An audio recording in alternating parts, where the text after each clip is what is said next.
Ok, donc nous devions travailler cet après-midi sur la météo intérieure, cet outil pour le rendre concret auprès des managers. Donc dans le premier groupe, nous avons déjà identifié que c'est un outil complexe, multidimensionnel et qui va évoluer en fait son contenu au fil de la journée, voire au fil des semaines. Donc quelque chose quand même assez difficile à appréhender et surtout avec un écueil qui est de dire ok, moi je l'utilise à chaque fois, je leur demande comment ils vont, ils mettent tous un petit soleil, ça c'est fait, on passe à autre chose. Donc notre but c'était de le rendre vraiment utile.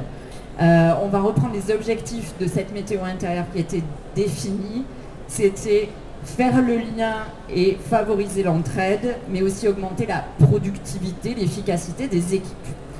Donc, première question les filles, quels sont les prescripteurs et les utilisateurs de cette météo intérieure si on veut qu'elle soit efficace?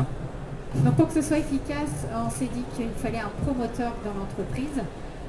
Donc le promoteur, c'est le DG. Donc lors de ses prises de parole collectives, il va évoquer sa météo en disant « je me sens, je suis dans tel et tel état et je suis heureux de partager ça avec vous ».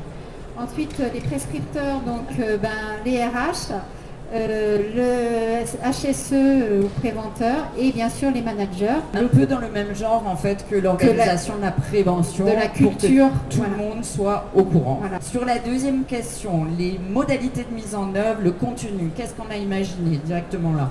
Alors du coup, on a imaginé d'avoir 3 niveaux en fait de météo, c'est-à-dire moi avec moi, moi avec les autres et les événements extérieurs qui m'ont impacté dans la journée, avec à chaque fois donc, des cercles concentriques, donc moi avec les autres, etc.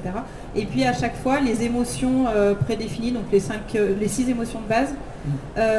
Et l'idée c'était de partir sur en amont une formation collective de l'ensemble du personnel avec un contrat collectif passé dans l'entreprise ou une sorte de charte où on se mettait d'accord sur un langage commun et une éthique de l'utilisation de cet outil. Et quelque chose qui ne soit pas infantilisant, pas avec les termes de météo, des choses comme ça. Donc l'importance du langage commun qui sera défini dans la charte. Dans quel contexte on va l'utiliser? D'abord pour soi. Donc d'abord pour soi au quotidien, ça devienne vraiment une routine. Donc tous les jours, je me pose la question, comment je me sens avec moi-même, avec les autres, dans mon contexte environnemental. Et je partage cette information uniquement dans certaines réunions où je vais produire du travail collectivement de façon à ce que chacun puisse s'adapter à l'autre et éventuellement travailler aussi en sous-groupe harmonisé. Et pour capitaliser tout ça, l'idée c'est de le réutiliser à l'entretien annuel, de dire est-ce que ça vous a été utile de travailler, de parler de vos émotions vous avec vous-même et qu'est-ce qu'on peut faire pour réorganiser tout ça s'il y a des choses qui impactent tes émotions et ton humeur, comment on va travailler ensemble. Et on arrête là je crois.